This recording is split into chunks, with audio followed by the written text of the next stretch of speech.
There's somebody better. I have 6 o'clock. Please stand for the Pledge of Allegiance. Pledge of Allegiance to the flag of the United States of America and to the republic for which it stands, one nation, under God, indivisible, with liberty and justice for all. Thank you. Good evening, everyone.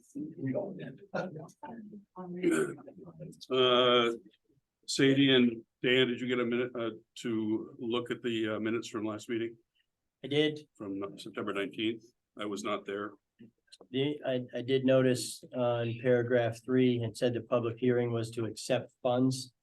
And it was not, the public hearing was to discuss the project for Goose Pond Dam. The lowering of the water, yeah. So if we could, other than that, I think we're good. And I would make a motion to accept the minutes based on that change. I'll second that. Okay. All in favor? Aye. I'll abstain.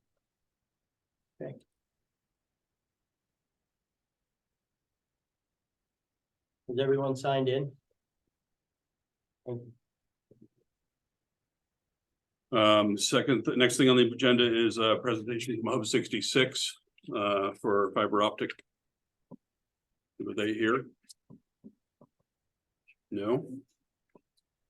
No. Great. A good start. Comment on that. I'm assuming that that was related to the grant money that was approved by Grafton County to expand broadband. Correct. You're all. Yep. Yeah, it was been held up. We've been talking to Hub 66 for a couple of years now. So Yeah, since I first got on the board. They were one of the interested parties in the process, so. The county will all have broadband, but then they'll be up to the towns to make sure that it gets to each individual house, so. I was told, they did tell me a couple of people would be here, so maybe they're just running late. Okay, we'll table it for now and see if they show up. Up to the town, you mean funding wise? Or negotiation wise? Probably a bit of both, but it's a $17 million project, so. Right. My bet is that it would be a warrant article that doesn't expose the town to any costs because it's made up over time through rates. That's what we Sounds, did in other Yeah. communities, but again, we should just let them speak to it. Yeah. Okay. As we go forward, through the rest of the year, we're gonna try to spend a few minutes on the select board meetings on budget concerns for 2024. We've got some big expenses coming up, so we're not gonna spend a lot of time on it. It's just sort of highlighting things for the general public, so we're trying to get you warmed up to what we're looking at. So the first thing on tonight, we're gonna spend a few minutes talking about a plan to potentially lease some equipment as opposed to purchasing it through our CIP program. So Dan's gonna take it off. He's pretty much tuned into that. So, and Sadie and I will chime in as we need it. So Absolutely. Thank you, Stephen. So thanks, Dan. like Stephen said, I think we really would like to be transparent with everyone instead of just having you guys show up at either the deliberative session or the voting booth and wonder why these decisions are being made. So based off that, basically what we have come with an option that we're looking towards favorably is a lease program. This specifically is for our highway department. And so anybody who's been paying attention to the meetings knows that our highway department and most of our equipment and our other departments as well is in need of being replaced. It's overextended its life, and we spend a lot of money, considerable amount of money on repair. And with that money also comes the time that they have to spend repairing that instead of actually just maintaining. One of the things I want to touch on real quick is just quickly the difference between maintenance and repair. Maintenance, in my opinion, is what we already pay our mechanic to do. That's already in our budget. We pay our mechanic to maintain our equipment and do some general repair. The repair costs that I'm talking about are big ticket items, like let's just say a computer, in the backhoe possibly, or transmission in the grader, or turbos in the dump trucks, things like that. These are repair issues that will not be associated with the lease program because the repairs are already built into the lease program.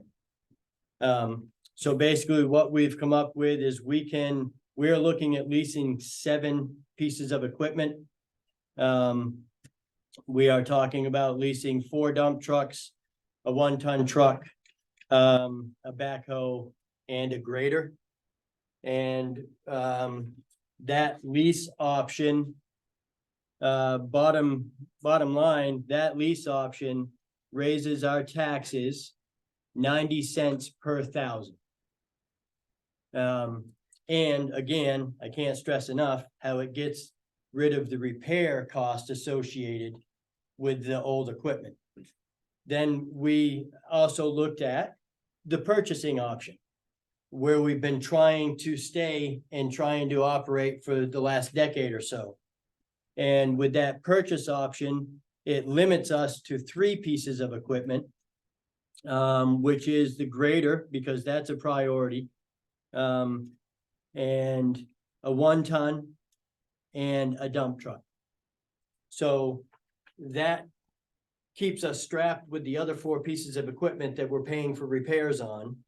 And this option raises our taxes $1.28 per thousand. So we are favorable as a board. And I believe the CIP committee, our capital improvement committee, has reviewed this. Sadie's on the committee. We both have watched the meeting. They are understanding and on board with the lease option as well. And long and short of it, we can lease 7 pieces of equipment for 90 cents a thousand, get rid of the repair cost. That's with a guaranteed buyback in 7 years.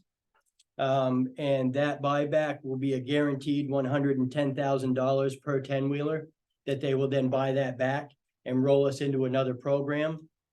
And at that point, that'll actually reduce our burden a bit. And it'll start to, well, it starts to level us out immediately. But then in 7 years from now, it actually gets a little more favorable. And again, at that point, we have another new fleet. So we're not keeping equipment until it's so old that we have to look for parts on eBay, because that's what we're doing right now. And so lease 7, 90 cents per thousand, guaranteed buyback at the end. Buy 3, 120 or $1.28 per thousand, no guaranteed buyback at the end. No repair costs associated with the lease program, strapped with repair costs associated with the purchase program. And that's the long and short of hours and hours and hours and hours together, combined, separate, individual department heads, all of our committees coming up with this strategy.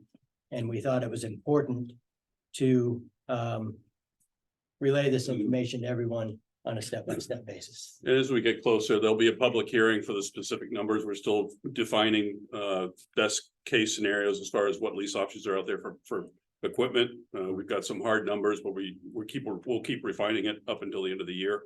Yeah. And quite frankly, it's just a piece of the budget, so we may have to take stuff out and take, depending on where we want to end up with the whole budget, so.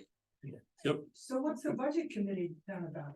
So the budget committee they're gonna start working on it. They'll have input on it. They haven't done anything. but- They have not, they've only seen it. Not gonna look at it or anything, right? So they've, Okay. no, hold on, they did see it, and it was presented to them as an idea at their first meeting. They have, their time with the highway department is coming up, but they're not their next meeting, not this week, but the next one after that, so. And they can, so. Sadie has something she wanted to say. So I think our goal here is that we know that so many people come to just the deliberative session and then they come and vote and they're not getting all of the information. So we've decided to start having a little piece of what might be happening with the budget next year at each of these meetings. Yeah. Some of the things I know Dan mentioned repair cost. So if we're looking just at those two numbers that he threw out there, we're not taking into account repair costs. So I think he has some numbers on that. And also what we spent this year to rent equipment when equipment is out of service. And then another piece of the pie is that we have too many pieces of equipment for one mechanic to effectively maintain. And we've had to, we have over 50 pieces of equipment. The average is 20 that someone can maintain. So we've had to designate some highway department resources to mechanic. Just to get caught up We're- and just to keep our head above water, really, so. So if, if we were going to keep this many pieces of equipment that needed this many repairs, we would potentially have to look at an add to staff for mechanic. Right. So Jan, I can see you have a question, Leslie, but can you share some of the numbers on what we've put in for repairs? You had those, right? I do. Okay, Year to date, from the numbers that I have so far, and I believe there are gonna be some more numbers coming in, but I wanted to give an update. Thus far, we've spent just shy of $77,000 in the highway department on repair, 76,650. And again, that's not maintenance, that's just repairs. Right. Because the Yeah. equipment is old. how much of that was on one truck that is supposed to last another 10 years? And so I don't have that exact dollar. At the CIP meeting, our mechanic said around $40,000 had been spent on one Right. dump truck that's supposed to last another 10 years, and that would have essentially made the lease payment for the year. Yeah. And then what did we spend to rent a grader when ours was out of commission? So, $3,800. yeah, we spend about $3,800 per time we rent a grader. We rented it a couple. Twice. We've rented it twice. And, we were talking about that, and one of the things, so it's been an ongoing, whether the grader is broke down or not. We generally rent a grader to help get caught up on the roads. But the reason we do that is because our grader can't keep up. So if we had the new grader, that would get rid of that rental cost associated with it.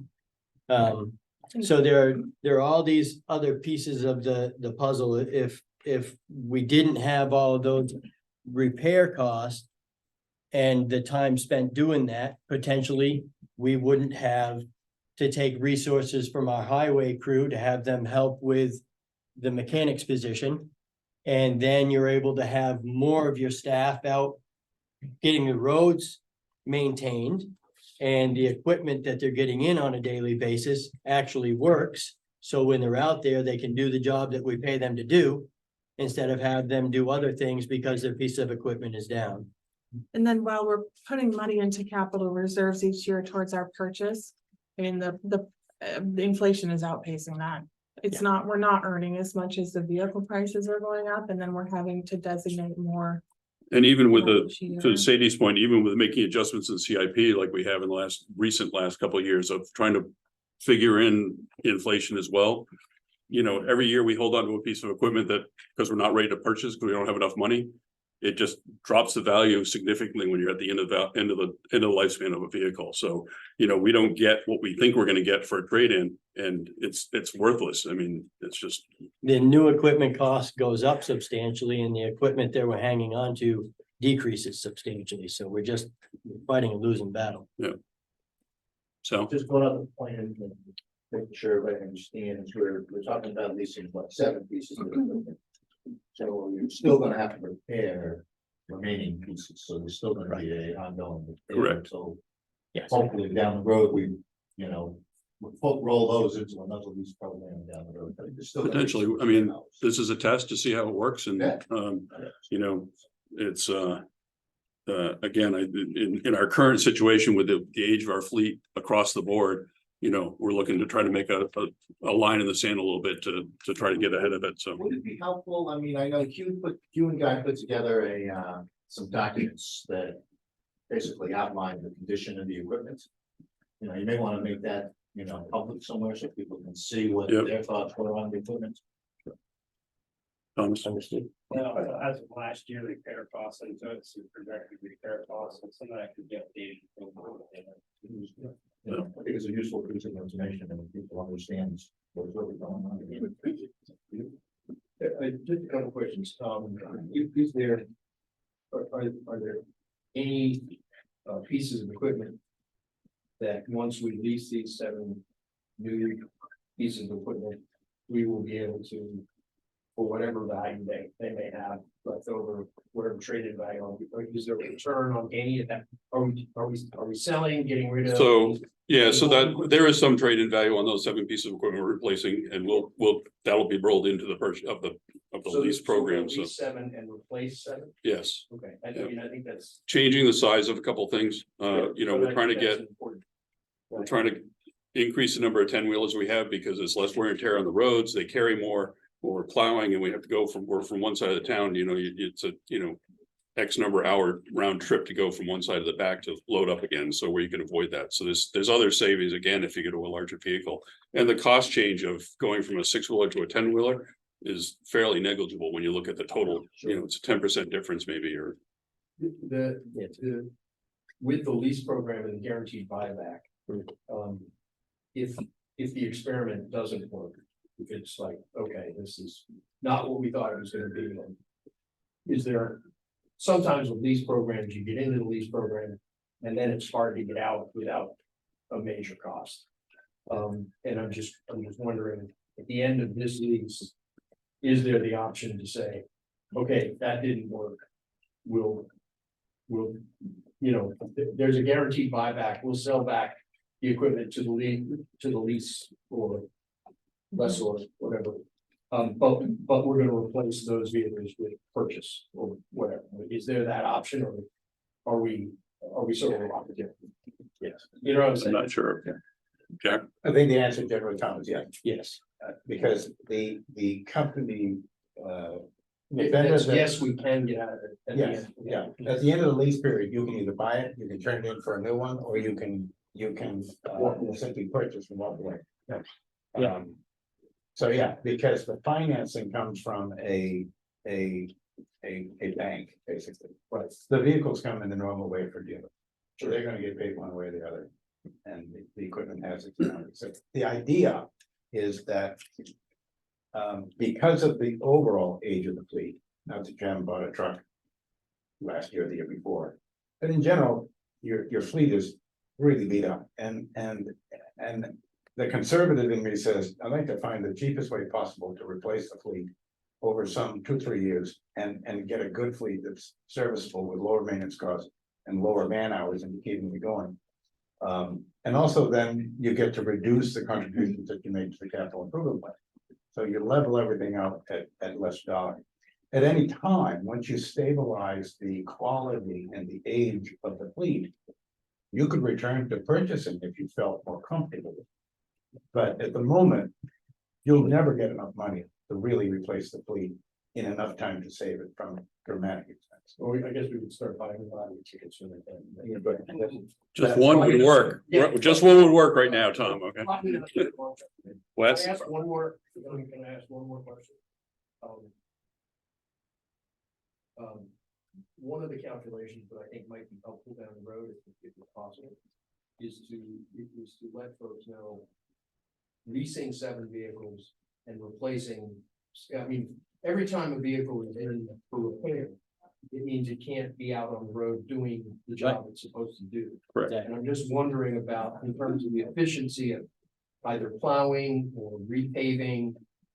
There's obviously been a lot of talk about concern about the condition of roads.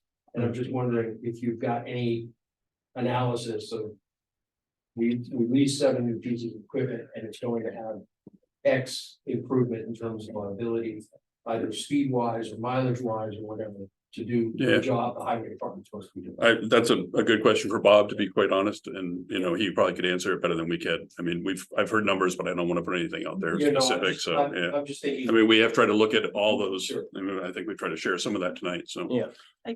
Wes, I'm sorry. Just, I got 2 questions. One, and maybe I'm a little confused on the lease thing. Dan, you said something about if the transmission goes bad or turbo goes bad, the lease company's gonna pay for that, the town's not gonna have to. So my understanding of the whole lease program is yes, those are under warranty. And they're under warranty for the, Equipment But it's- for the length of the lease, from what I understand, Wes. Yes, If that's the case, it's good, but I would check in on that, because I think you're probably only gonna get whatever the manufacturer gives you for. A warranty, so if it's 100,000, 10,000 hours or 2 years or whatever, that's Right. probably what you're gonna get for. I Things, just so Yeah. you're not looking at it. Right, understood. so Wes, what we're trying to do is keep the fleet at 7 years or less as a newer thing, whereas where that time period from 7 years to 12 years that we're keeping trucks right now. That's not, I. I understand, yeah, so I get what I'm you're just saying, I yeah. don't believe that you're gonna, that whole 7 years, Right. they're gonna cover all that. Right. I'm just saying, make sure. Excuse think- me, I think I can help with this question. Yeah. This is Claude Lemoy. Hi, Claude. The reason I think I can help is at the last CIP meeting, Bob Cushman handed us a written quotation from the dealer for these for the dump truck. And the quotation includes not quite what Dan just called a warranty for 7 years. The warranty is for the first year or two, but the lease, the deal includes a 7-year major maintenance service agreement. Some of you may be aware of those, but it would take care of major maintenance, but not oil changes and tires and so on. But that number was included in the quote that Bob Cushman provided to the CIP committee and to the finance manager and so on. So it's a service agreement for 7 years that would in fact pay for major repairs because we're paying for the service agreement. Right. Okay, did you read the fine print on that thing? Cause any extended warranty or anything that I've ever been involved in, there's a lot more involved to it than just the guy saying that it's good for 7 years. And it is what it is. I just don't want the town to get into something that they think they got, and then when they get into it, it didn't do what they wanted to.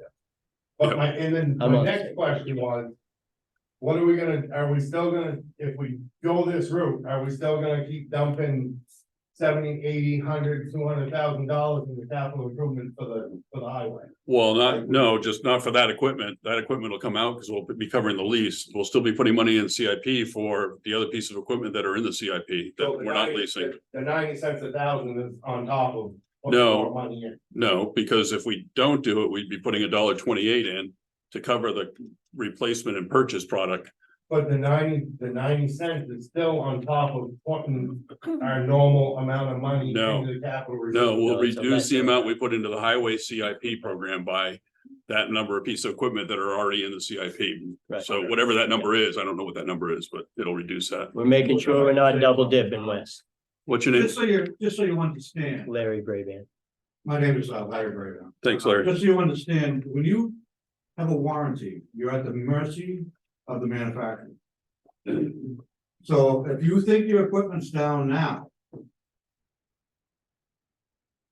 when it's broken and the manufacturer's out straight and they don't have a truck to send up here, you can't touch that piece of equipment. You can't fix it. You can't do a damn thing to it. And all this new equipment is computer controlled, Exactly. and it doesn't take anything to have a computer control. You ask any farmer today with new farm equipment, how that, I mean, there's all kinds of lawsuits going on with John Deere and everything else because of the computer issue. Mhm. And it could be as little as you let the fuel run down a little low, or everything's gonna be that new uranium or whatever it's called. Yeah. That messes up on your grader or anything else, you can't do nothing about it. You have to wait. I'm But just letting you know. We'd have that same problem if we were purchasing the equipment too. I mean, we'd be under the same Absolutely, constraints. But I just want you to know that it's not. No, it's not a it's snap not your fingers cloud that's world. gonna go over and Right. Fix all your problems. Right. No. But with reviewing all of the options that have been put in front of me, my thoughts are just that is so I'll be candid with you. I think everything that's built nowadays is junk. It's all designed to either throw it away or somebody makes a bunch of money off you. But if we can look at a program where we can right that ship over there and actually get the majority of the fleet usable, so we can now get the guys that we're paying with our tax money out on the road doing what we're paying them to do. If we're looking at buying the same, or having the same piece of equipment, whether we buy it or lease it, it's gonna be junk either way, theoretically, right? As a mechanic, I'm talking, right? So if we're not strapped with the repair cost or the majority of the repair costs associated with it, that really is what is hitting home with me is, I looked at the amount of money that we've spent repairs this year and what we're projected to spend, and then back what we've been spending. Man, Is this gonna be an automatic lease thing? Have you looked into when I was mechanic, we were approached by Mac. And they were gonna convert everything we had over a period of who knows how many years, how long it will take. no, this is, So they put it in that, okay, cruiser number 7 is 11 years old next year. Yep. Mhm. That's gotta go. So Yeah. the whole fleet was covered under that. That's a potential. If it, like I said, if it We- works and it looks like it's gonna work financially, The problem is. I mean, when Don't you- take this the wrong way, and I'm not saying anything. Selectmen's a 4-year thing, it's a 3-year Three. thing. 3 years. Yeah. notice how fast we all said that. So next selection comes in and says, I don't want nothing to do with this lease program. Right. You have nothing binding saying that, oh, now we're gonna buy a grader. And we're gonna lease a pickup truck, and we're gonna, so you're going in 7 different directions. The binding thing there, Larry, honestly, is the difference between the select board meetings now and the select board meetings that we used to have. Is our community is involved and the select board wants everybody to understand what we're doing, because the binding factor actually is your vote. You're right. That's the binding factor. And, people ask me in passing or whatever, what's going on with our taxes, Dan? Our taxes gonna go down? No, our taxes aren't going to go down. Nothing is going down. It's not how it happens. But if we can keep them from spiking and keep them from continuously being raised, and then keep some of that money that we're spending on all of this stuff that I personally see as unnecessary. Again, I drop, you and I go back a long ways. I value your opinion. You're a good wrench. Right? But one of the things that was said to me when I first got on the board, or before I got on the board, actually, at a board meeting, is, wouldn't you agree, Dan, that we see things in this office and on a daily basis that you guys don't see, and that's what we make our decisions on? So yeah, I agree with that, but the difference is this board wants you guys all to see it too. Well, just so Nothing you know, against I am previous for a boards, lease- don't get me wrong. I am for a lease program. I was trying to get it established when I Sure, was in, because that's the only way. But you have to have it. For the whole fleet, you gotta cross your Ts and dot your Is. the Right. whole fleet has to be. I think the Yeah. point is that that's the thought. Is to eventually Yeah. convert them all to the- That's what we're shooting for. But Yeah. there's Essentially. companies out there to look at the whole picture for you. And this particular company is a municipal leasing company. That's what they do. They lease to municipal fleets. So. Yeah, Another question. You had a question? Yeah, just a couple questions. Dan, I'm glad you brought it because I've kind of been involved in this mix here. yeah, Conversation. I'd like to see a couple towns relatively close to us that are doing these lease programs. And the second of all, I'd like to see that lease agreement from them, so we can really start looking at the fine print in these leases and start as simple as down to what their requirements are in these leases, say it's just doing filters. I buy an OEM filter pack from the manufacturer, or can I run that with something? Not all these companies are all the same. And that's something that we're gonna have to be cognizant of when we go into these oil changes, the brakes, tires. Those are gonna be our responsibility in 95% of these leases. Yeah.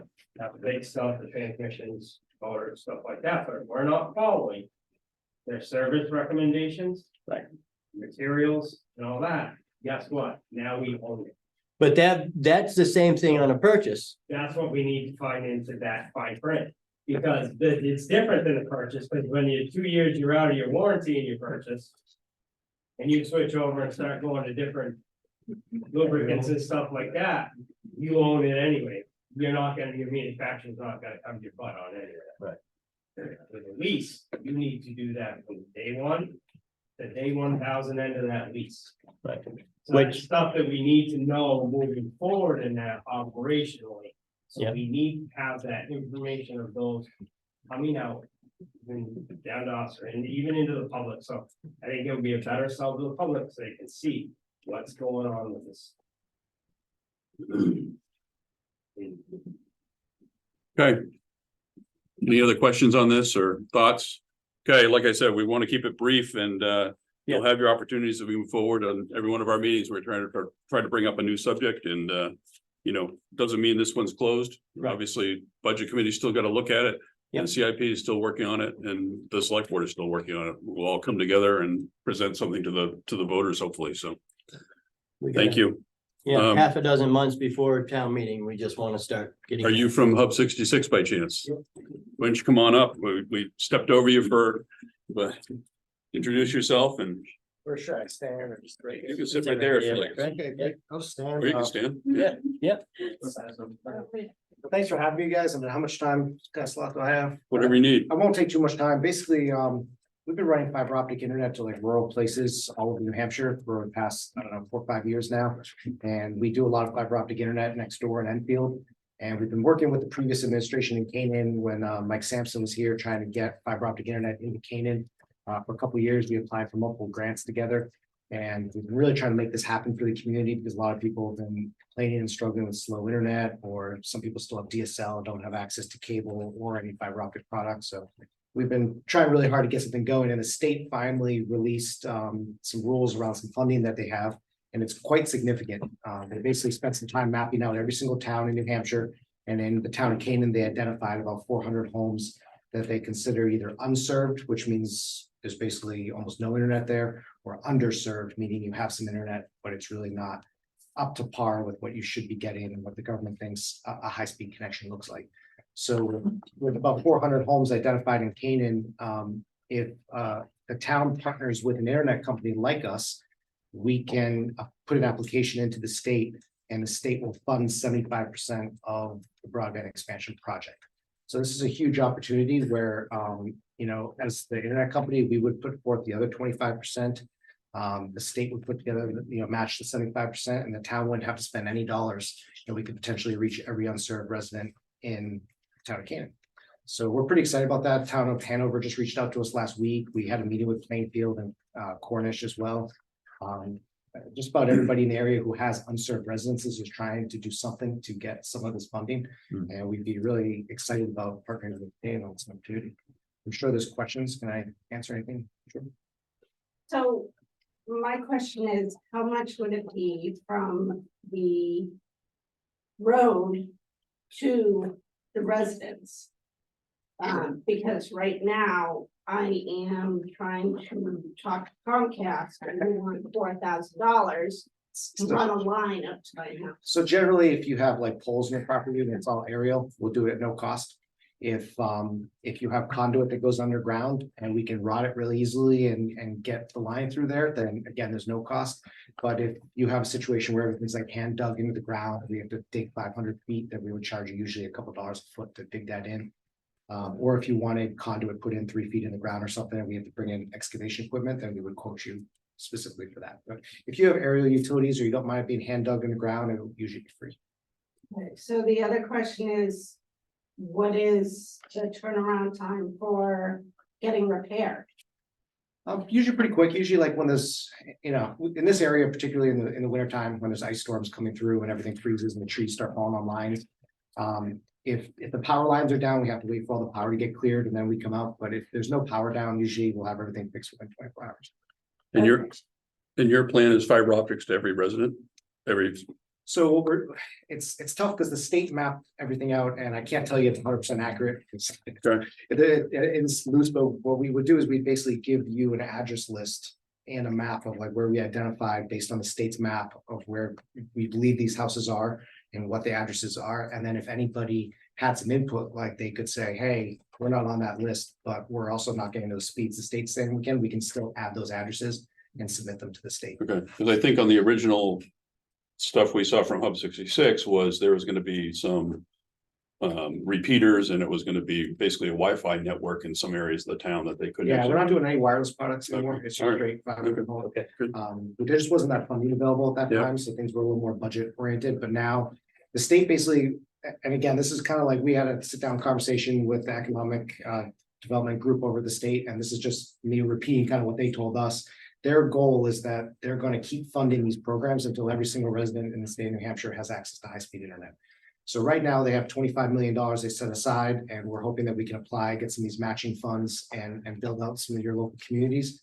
But if for some reason we put an application together with the town and it doesn't get funded, they're going to keep these applications like in a queue, and they're going to keep funding these programs. So the state of New Hampshire got allocated almost like $200 million in this other program called BEAD funding, BEAD. And they're trying to earmark 40 million of that now to also put into this program. So we believe that if the town says, hey, we'd like to do this, and we put an application in, we're going to basically be in line. And even if we don't get awarded this month in this process, we believe that as long as we put an application in, it will get funded, and eventually everyone will get high-speed internet. Two questions. One, I don't know about specifically about the state of New Hampshire, but I've had familiarity with maps in other states, and they're usually horrifically long. Claiming that people who have no internet access actually are getting 100 megabytes a second, just complete BS. Sure. So I'm wondering, first question is, would it be possible to do this in a way that the select board or others survey the town to actually get an accurate reporting from citizens to say, here's what I've got, here's what I don't have, here's the fastest speed I have, I've got DSL or whatever.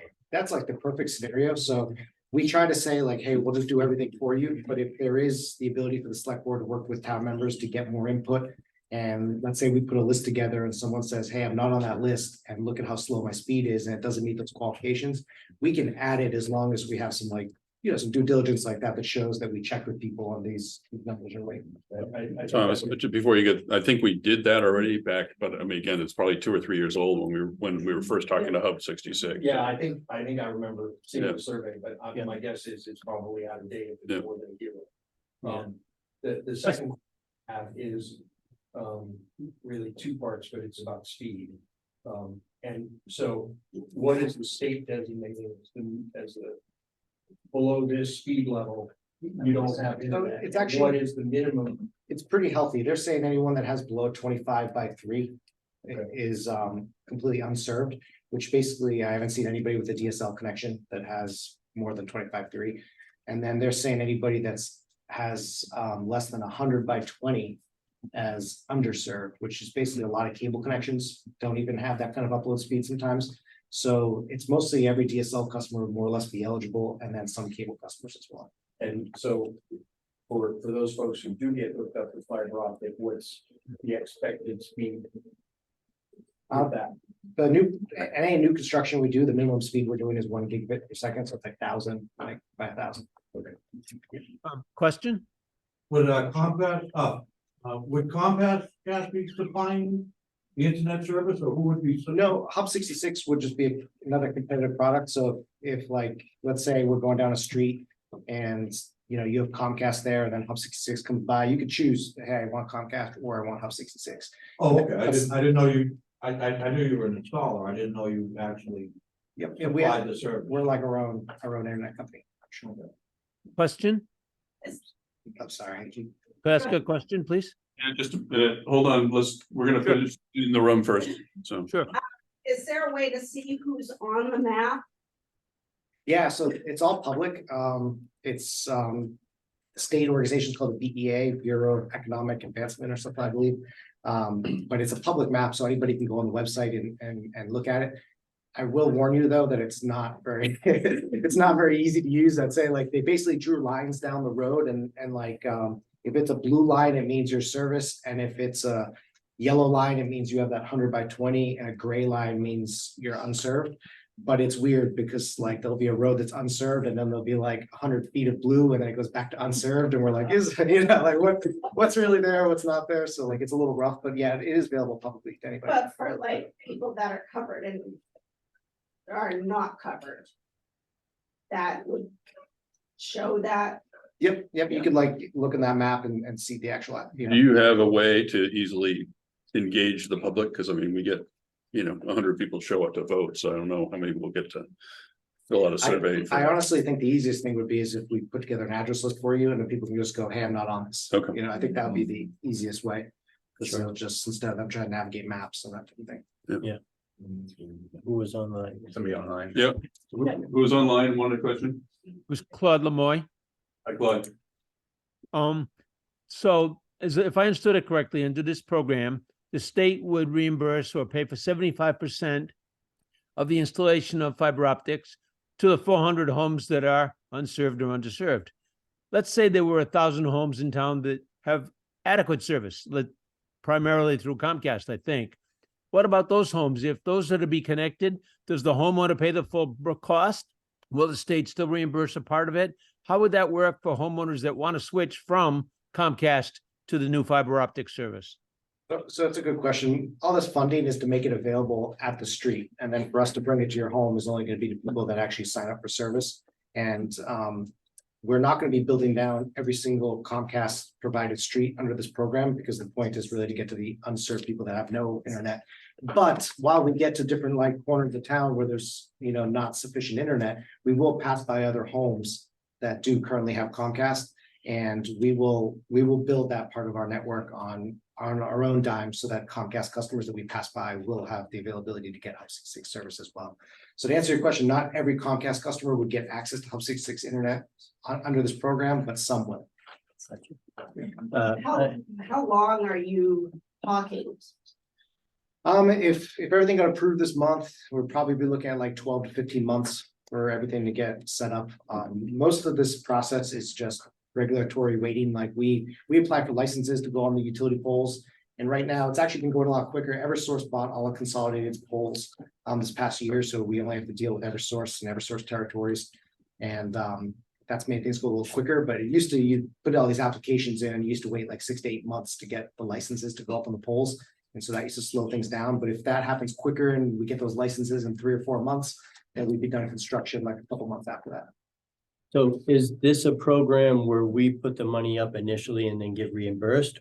Or is this a program where we don't have to come up with any This is a funding, program it's where paid? we're not asking for any money from the town. Basically, Hub 66 would finance the project if it got approved. And then when it's done and it's complete, the state reimburses. You us get that same- reimbursed and not us. Exactly.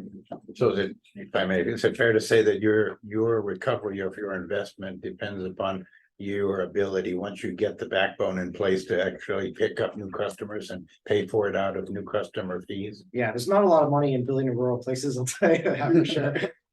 It's definitely just a matter of trying to onboard as many customers, and we have a great, our online reviews are great. Like we almost have a 5-star review, and we like really fight for that because we try to give you a good experience. And if you're having issues, we try to work with you to resolve them, because being a small local company, like we rely on, word of mouth and people saying good things about us. So we're going to try really hard to do a good job for you. So the increasing cost of Comcast. We might be in business. We're like a one-time cost type company. So like we don't do, hey, here's your intro rate and then it jacks up a year later. Like we haven't upped our prices in the last 5 years. So I'm not saying it'll never change, but we try to be very transparent and not like play pricing games. And what is the rate these days? Right now it's like $89 for a gigabyte. And then we also have a 100 meg plan that's like $59. And how do you get, who approves a townwide project? It's different town by town. Most towns we've been talking to, they need the select boards and the select board to sign off usually. And the state didn't want all the internet companies fighting over the same territories and stuff. So they wanted a partnership application where the town said, we select this ISP to go do this application, and then we go after it together. The New Hampshire Electric Cooperative got some money to build out part of Canaan, or they applied for part of Canaan. So in this program, we probably won't be targeting those areas that have New Hampshire Electric Co-op, because you guys are going to be getting fiber from the co-op. We're mostly gonna be targeting the people that co-op's missing, which are all the Eversource customers. And final, is there any long-term obligation that ties the town to anything that this board might vote on?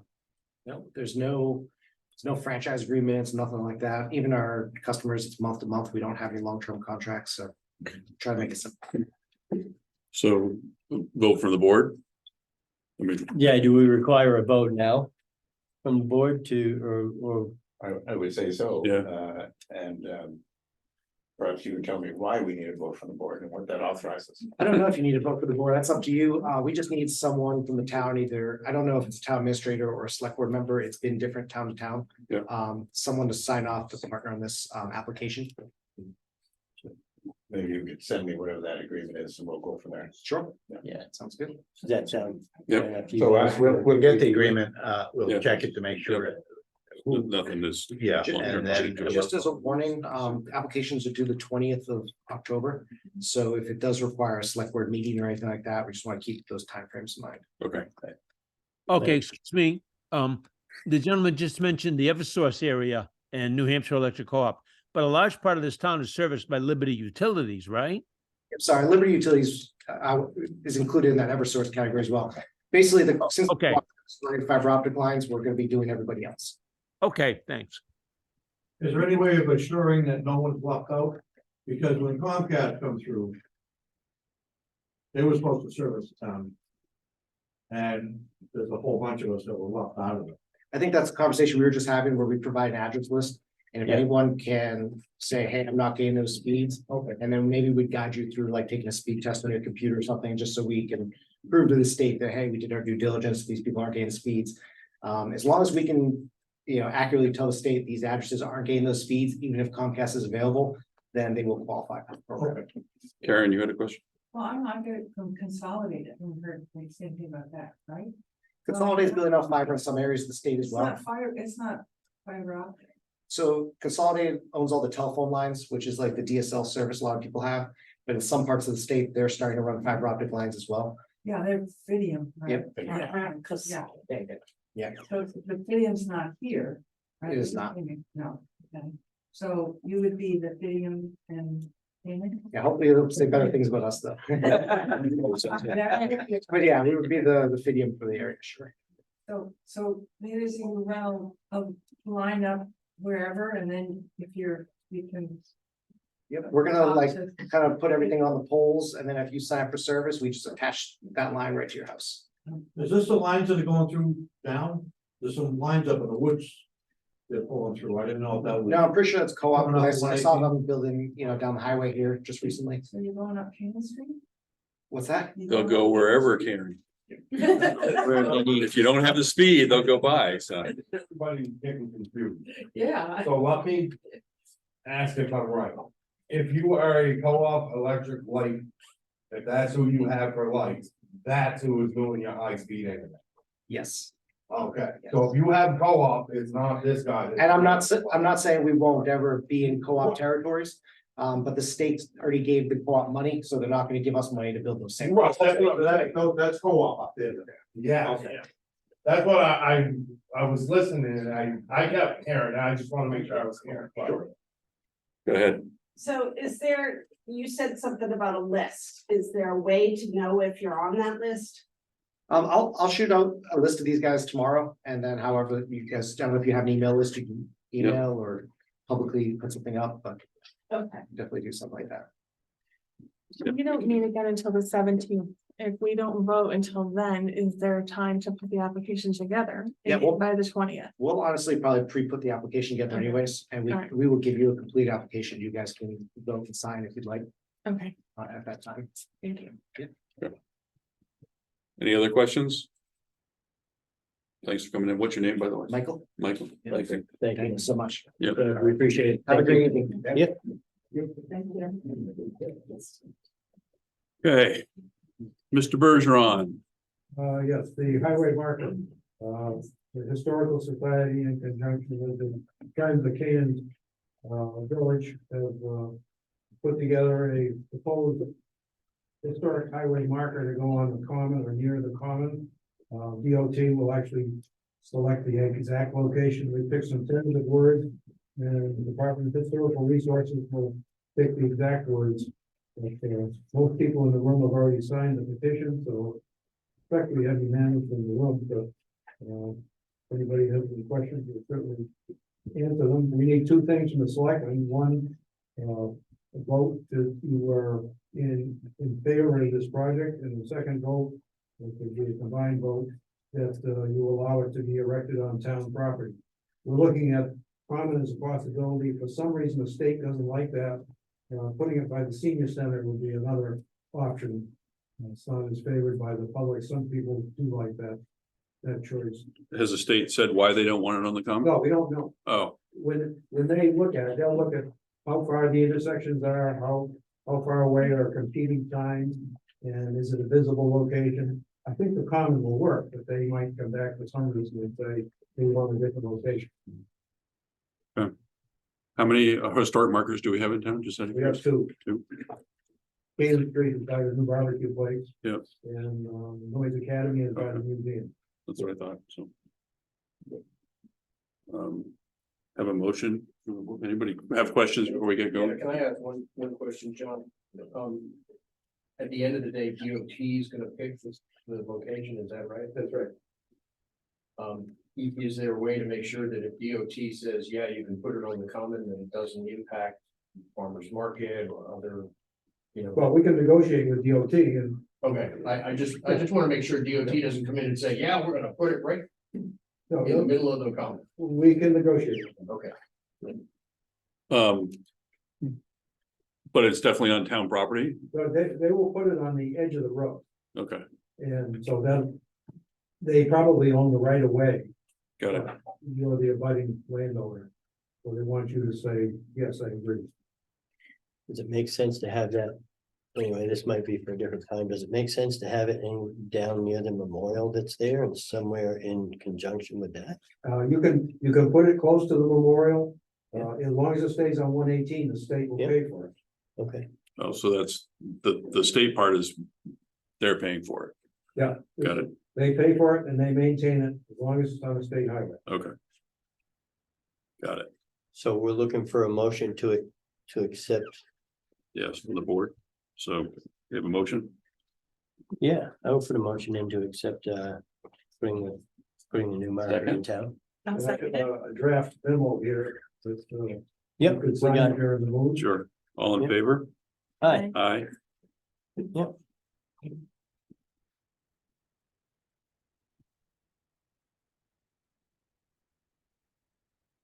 This one, correct? Right. Yep. Mhm.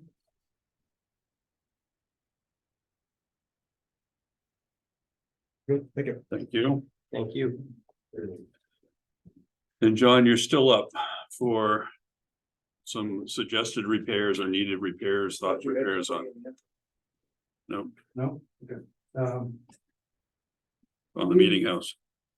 We have, some problems on the roof, above the deck, just at the top of the tower, the flat deck. There's some posts, 8 posts. Those posts extend from the dome above the bell, and they go down, sink down another 20 feet or so into the building. And there's a lot of rot that has appeared on those.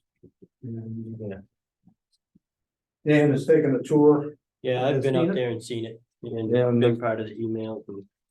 And then we also have painting of the top of the tower was not done the last time we painted the building.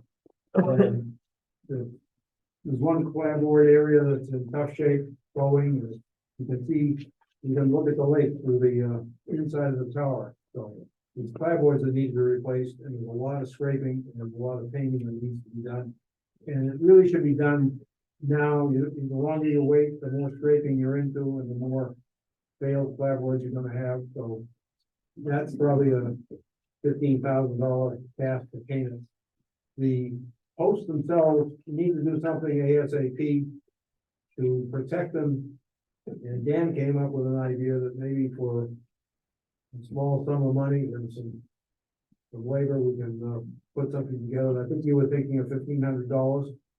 Just a general, just a rough Right. idea. And first I would say that's not Dan Collins, painting specialist, giving any sort of a proposal or vying for the bid at all. That is me as a member of the committee for the preservation committee of the meeting house, getting together with a couple folks and brainstorming some ideas, and me being in the trades, having a general idea of how much materials are, thinking that we may be able to do this That's just a patch. That gets just us a through patch. Yeah. Maybe a year, maybe 18 months. And then we're gonna do something serious about probably replacing all 8 posts, which probably takes a crane, which runs into tens of thousands of dollars. So Yeah. we probably need to seek some grant funds. We probably need to put a little bit in the operating budget, because most grant funds want to see that you've made a contribution. They'll never give you 100% of the money to do a task. So it's a long-term problem that we've got to solve. The posts are gonna fail. Fortunately, there's 8 Yeah. posts up there, and probably the roof would be held up with 4 posts. Right. So were these affected when they took the dome off 10 years ago, whenever it 10 was? years ago, all these were replaced. So it appears that they used, I think, green wood. And there's a lot of checking, cracking in as it does season. And where the moisture came from, we're not sure. Yeah. Some of the checking, and then Yeah. some of the potholes, was the painting really poor, didn't they prime it? Who did that work? Do we know? Yeah, it's Harvest Construction, White River. They still around? We think they're out of business. No wonder why. You know, one of the things we noticed when we're up there is, if anybody is familiar what checking is in wood, it's basically when a solid piece of timber splits. And so there is checking on these posts that, you know, I don't know if you could fit that in there. You could definitely, I mean, it's substantial, and it's from top to bottom, and it's surrounding. So, you know, the tradesman in me says that that is the majority of the problem of where this rot came from. You get a green piece of lumber, prime it, paint it, all the above. As that green piece of lumber dries, it splits. And now it essentially isn't really finish painted thoroughly anymore, because you have exposed wood that now acts as a moisture wick. And that pulls that moisture in, and the moisture settles to the bottom of that particular piece of wood. And that's why all the rotting is at the bottom of that exposed exterior piece of those posts. You know, yeah, it's unfortunate. And this was done about 10 years ago. And in my professional opinion, we probably only got about 5 quality years, if that, 4, before it started being effective. The rot up on those posts is pretty substantial. Yeah, and I think there are, was it Gary Wood met with us? Gary Wood and Chris Walcott, Chris who's an Walcott. architect, he went up there and Yep. took a lot of information. Yep. And the rubber roofing up there is failing, because when they put the rubber roofing on, they didn't seal all the joints, they didn't use lap joint sealer everywhere. Yep. So it's going to be a substantial project here at some point. I still play around with, and this is down the road, but I play around with how we do that, if we can replace the posts from there up and sister them together without having to remove the whole belfry and all of that, but that's for another time. But for now, there definitely needs to be something done, because if we don't get that rotted area out of there and put some sort of a structural fix in there, it's not gonna fix So itself. what's your short-term fix for a year? The short-term fix that I bounced around between us, we talked about a few different things. We talked about some Bondo material. We talked about some 2 or 3 part epoxy materials. And then I think the avenue that, if this were my home, what I would do is, if you could picture a square post, and at the bottom of that square post is rotted. This is your rotted area. right? Instead of just cutting out that rotted area and filling that with some epoxy. My idea was we could actually cut out, say, 3 inches deep. Here. And then we could sandwich some pressure treated material together. That would fill that void, stand that upright so the grains are vertical. And sister that into that area that you've cut out of that post. So you've actually cut a little bit of solid material as well. So now everything that the new pressure treated is sitting against the solid material. And then you could lag those pressure treated boards into the existing post that's solid and potentially down into the remainder of that runs down into the building. And then you've got pressure treated pieces there. And then you could wrap those pressure treated pieces with ice and water shield, which is a roof protectant that goes over your underlayment and underneath your shingles or metal. That idea kind of makes sense, and I think it could be done, you know, like I say, relatively inexpensive. And you could get up there with some battery operated tools and you don't have to disturb the post itself. But isn't it just a matter of time before the quote unquote solid wood here is in the same shape this is? If Yeah, that's Yes. usually a year or Yeah, 18 months. Yeah. That's gonna buy us some time, but what it's more importantly gonna do is it will. So yes, where that wood is checked, it's definitely still gonna get moisture in there. But short of not doing They mark anything. the checks or something like that. Yeah, we could put some sealant in those checked areas. I think that's a good idea, John, and as whoever.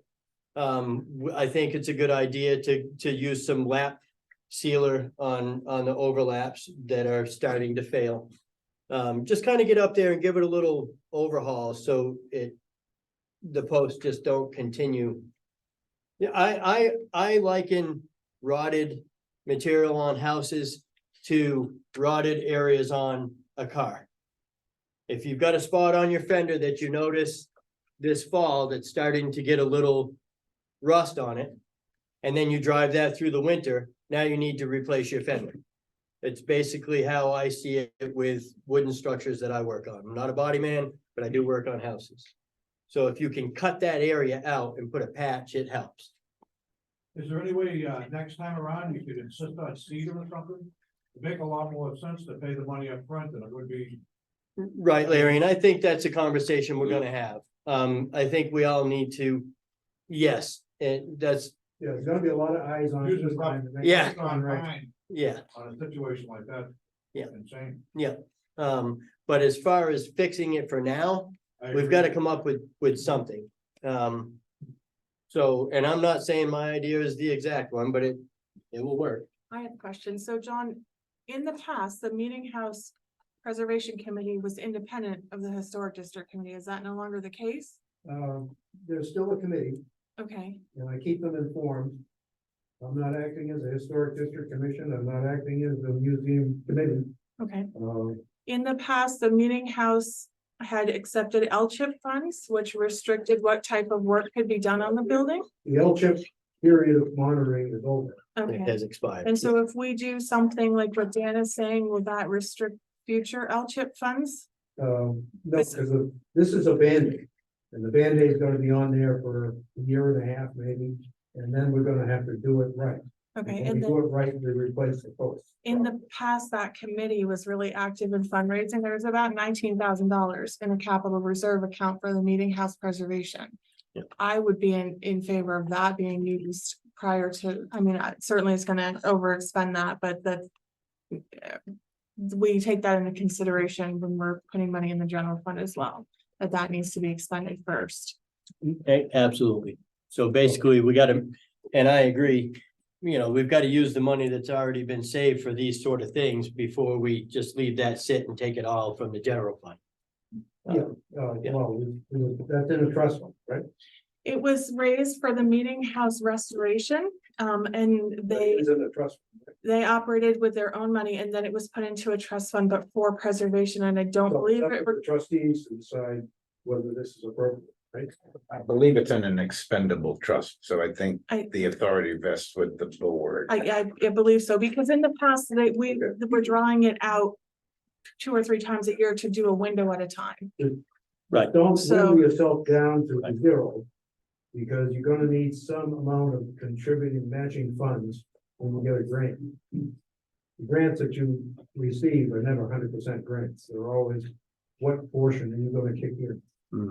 So you don't wanna go down to zero, but if we take out $1,500, it's not gonna make much difference. Take out enough for this Right. initial, Band-Aid or repair. But don't drain the whole thing until we know what grant options are available. Right. Do you have an estimate on the painting as well? I mean, those are two things that you brought up 15,000 for the paint. of just the bell tower. That, I think that cost, I'll be completely transparent. When I went up there the other day, and this again is not a proposal, there's nothing in writing, there's nothing.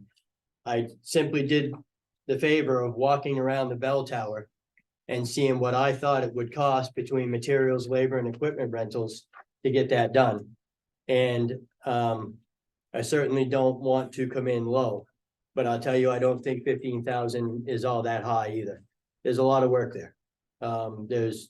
So that's based off what I think a responsible painting contractor would charge to do that work. And that is from, you can look at you can look at that bell tower and you can clock tower and clearly see where it was painted from the top of the windows down but that top section was painted. That was all painted from the contractor who rebuilt that whole belfry. We'll see how good a job they did. They did a great job. And I know that because I painted the rest of it about that same time frame. So from the windows down, I painted, from the other up. So, and I know how much it costs to paint these old buildings. So that's just, again, me giving my professional opinion on what I think a good dollar amount going forward to preserve that with some paint would be. Melissa Online says, before we make any choices on what needs to be done, we should have a timber framer take a look. Another thing to be mindful of, it is an historical significance of the building. This isn't a typical repair job. Regardless, a Band-Aid can have an adverse effects. Well, in this case, we're putting a Band-Aid on the posts that are going to have to be replaced. So, And how many posts are you talking that? 8, Total 8, but how many are in this kind of shape that we're seeing pictures of? they're all in bad shape. They're all in bad shape. And I don't know who caught this, but whoever did, hats off to you. Rob Schaefer, he's wanting the clock. Yeah. And he's the guy that spotted it. Yeah. He mentioned to me a couple of times that we really should do something. Yeah. I mean, is another option to take the dome off at this point and?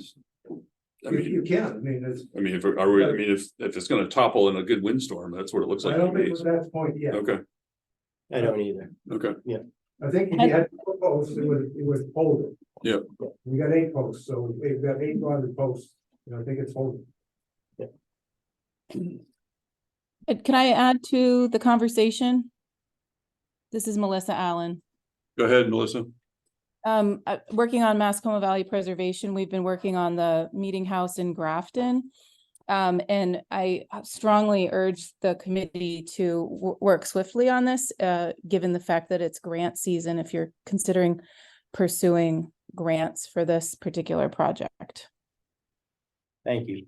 We did contact Aaron Allen, and I spoke with him.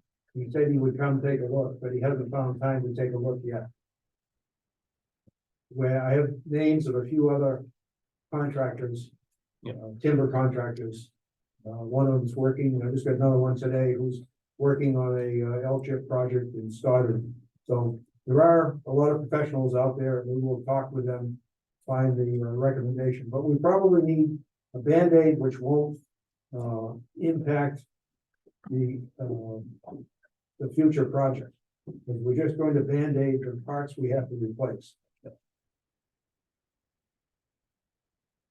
Good. Thanks, John. I got one more item, and that is, we have 2 windows that have failed. And there's a third window that has now failed We have written a contract to repair 2 windows, and they're 2640 each. And it would be logical to add the third failed window to that order and get that repaired by spring. I think that should come out of what the fund was specifically, I mean, it was designated for windows before.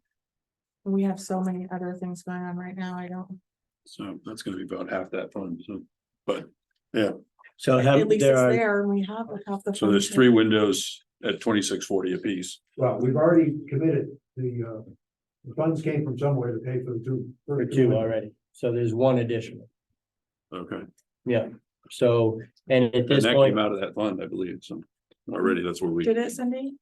Was there a withdrawal from that fund for 2 windows this year? Do you remember? There hasn't been any money taken out of that. No, I think there's $21,000 in the meeting house preservation fund. Yeah. And I don't have the year to date transactions, but I don't recall. I'll have to go back and check the meeting, because I that's where I thought when we voted on those 2 windows, I thought we agreed to take it out of that fund, so. But it may have been last year too, so, yeah, it was, that would be last year. okay. It was last year that those I think it windows, was January, and February this year. So, but last, when Scott was still on the board, so it would have been done, you know, Yeah, it was during Scott's. yeah. reign, yeah. and quite frankly, I don't recall. I don't recall any talk about the fund, so I think it was asked to come out of the general fund, I think. So, but we'll look into it. At this point, I will tell you, I'm in agreement with Sadie, and I think that, you know, I agree. I don't think we want to zap that fund down to nothing because we have to have some sort of a match. But, we're trying everything humanly possible to try to figure out how to keep the wheels on the bus. And it doesn't sound like a lot of money in the grand scheme of things, but I'll tell you right now, $2,100 is a fair amount of money in the grand scheme of things. So I would prefer that it come out of the fund myself. Agreed. Keep us posted, John, as you talk to some contractors about, you know, Okay, so. What you- some of the you want temporary- anything to patch? Because we really ought to get going on that. That's gonna be done before snow. but again, we need a contractor to give us actual quote on that, what that's gonna cost, correct? Right. Dan's not offering to do Unless that. unless we pull together some volunteer labor to do it. I have concerns about what someone online said, though, being a historic building, I wouldn't want to do anything that would jeopardize that. I mean, I know we need to fix it quickly, but Well, if you got a post that you're gonna remove mhm. as the final fix. What's the harm in gouging out the post and sticking a temporary piece of wood? It sounded more involved when Dan was talking about it. That's all he's talking about. He's Yeah. gonna gouge out the rock, gonna go in a little deeper, he's gonna do it just like the dentist does your tooth. He's gonna go in a little deeper and take some good material, and then he's gonna put in a patch that just happens to fit the cavity he just created. So John, I'm not opposed to that. I just want to know what it's gonna cost us. I don't want to say yes and it end up being $12,000 because, you know, No, but how about authorizing 1,500, we'll go from there. How about we get a quote? how would we get a Yeah. quote and see who can do it and. Yeah, I'd be mean- more comfortable with that. Okay, are you opposed to volunteers doing? Yes, I don't think, it? I Having don't for think in this insurance situation reasons. up in a bell tower, we should be talking about. That's why you vote. I didn't count on that one. You're right. I think for insurance reasons, we probably don't want volunteers up there. so that was a good one, John.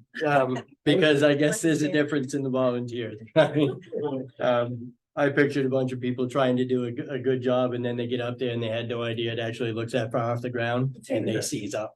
Okay, we'll go find a vote. Okay, I can help put together a quote. I will do that. I'll put together a quote. I'll get some measurements. I'll get some prices on materials and I'll give you a quote. ASAP before this week is over. All right. So you are We looking have to a do this. question in the back. No, but we need a quote so we can authorize some funds. And I will say this, I'm not opposed to it. I just, I'm not opposed to it. But there's only so many things I can extend myself on to, so. Wesley has a question. Yeah, Wes. More or less goes back to what you said. With Band-Aid in it, it's fine, but how long are you gonna Band-Aid it for? It's gonna be that. They said a year and a half. I'm going back, yeah, but what if you don't get the funds to replace it? Well, we're gonna have to ask for the funds, so, yeah. Go back with a splint, so the band. But I'm going back to what Sadie was saying about being in the historic thing, you're saying it's Band-Aid. Great things, you know, if you can get it done in your time frame. What happens if it doesn't get done in your time frame? Is it gonna affect anything that she's mentioned? I know nothing about the historic thing, I have no idea, but I'm just asking that question because I see things. Sometimes you think it's gonna happen when it's gonna happen, and it don't always happen. That's all I'm asking for a question, I just want to move whatever you're talking about. I don't know, is Melissa Allen still on? She's still on. She probably has more experience in working with grant funding for historic properties. I don't know if she would feel comfortable chiming in. So I'm not exactly sure what the question was, because at the time that Wes was talking, Wes, I'm with you. I was actually writing another comment in the chat box. So do you want to repeat the question and I'll try to answer to the best of my ability? I just wanted, Sadie was worried about it being historical. Put the Band-Aid on it, I just wanted to, all I was asking was that they say it's gonna take a year before they get it fixed, what happens if it goes 3 years before they get it fixed? They're gonna mess anything up. Yeah, and I think Wes, you're bringing up a really good point, because sometimes it takes time to get funds to be able to do these projects, as we all know. So the first thing is that there's grants right now available for historic buildings. One of the things that we've learned from experience is that some of the grants do hold you back on certain ways that you can put clapboards on, for instance, and like you need to have it exactly historically correct. And so if you're going to seek grants, I would hate for the town to lose out on a grant if we've done a patch job that maybe has had adverse effects, like we've cut into something that shouldn't have been cut into, for instance. And there's lots of different ways to repair things. And I think that's why it's important to make sure we have, professional timber framers look at it. The other thing I was bringing up in the chat to kind of echo what Wes was saying is it takes some time to raise the money. So if we're thinking that we're going to approach the town for funds, wouldn't this be the time to like write a warrant article or whatever it is? I'm not totally sure about public politics, but with the process of that piece, so that the townspeople can actually vote to allocate the funds, so that we can actually do the real work the following fall and not be having the same conversation next fall, fixing the Band-Aid.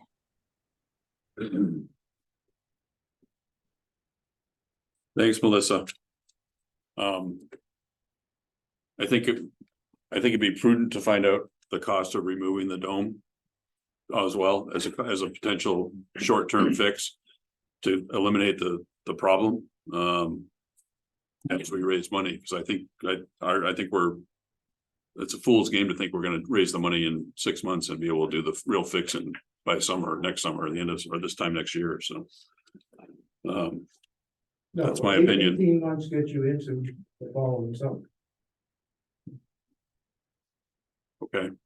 2025. Yeah.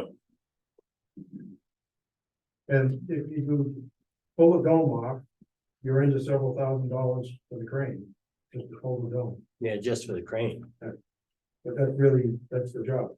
If you're just gonna pull the dome, and then the bigger job is pulling the old posts out.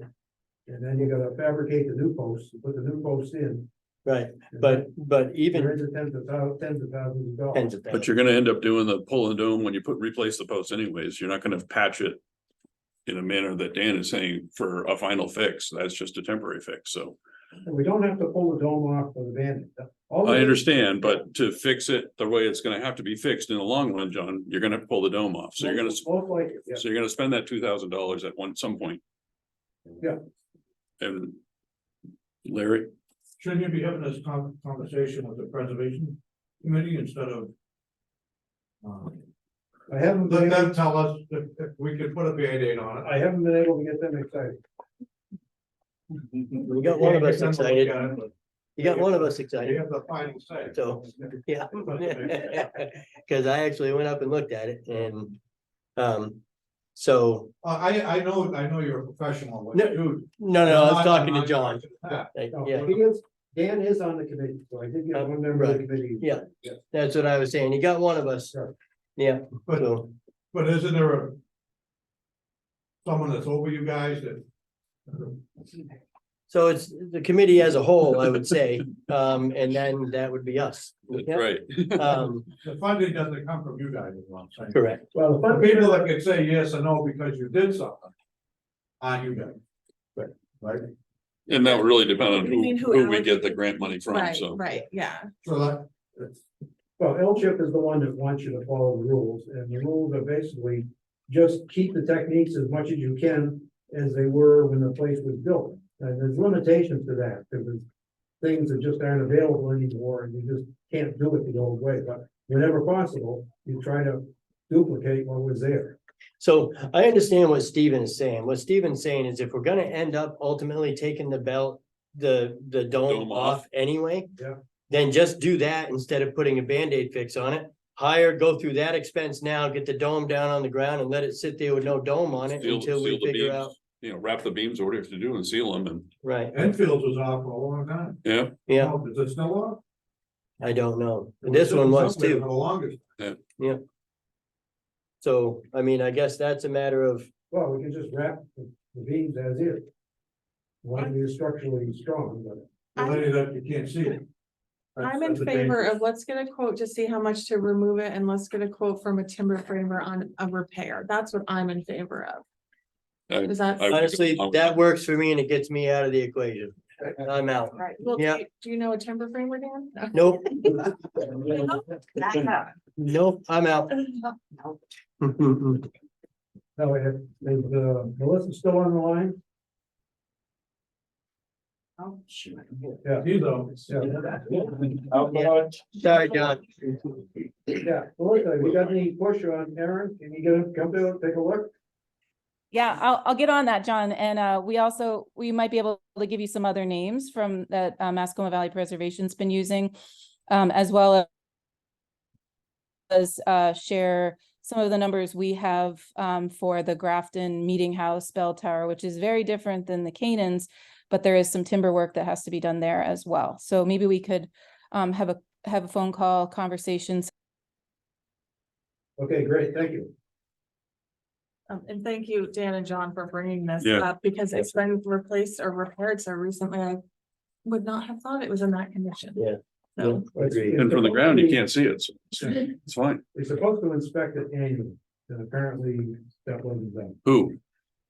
Well, part of the L-chip agreement is that the town is obligated to inspect that annually.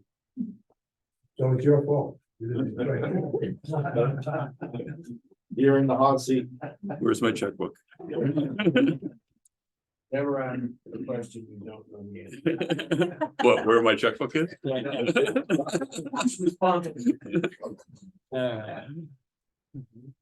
So what's the end Thanks, result John. of that? You're gonna get us some quotes on removing the thing and, I guess we do have a quote on the window, so you wanna proceed on that? I'm okay with that. I just want to double check on the first two windows that we approved. My memory says I approved to have taken another trust fund, but I'll go back and research that and let you know, but either way, Well, one. I check know it was was- approved. So One check was written. And since Cindy didn't see it. Right. That means one check for half the amount was already written, so For- 2640 was written, so that had to come out of the general fund. I don't know what the transactions were from January 1 through today. I don't have that on me, Oh, but okay. it'd be very easy to look it up. Yeah. Okay, To so, see sorry, whether. I just want clarification. Intended. I misunderstood. I did too, Chuck. Yes, Carolyn. Not to put Oh, hold on. the building inspector on the line here, but shouldn't he have something to do with this?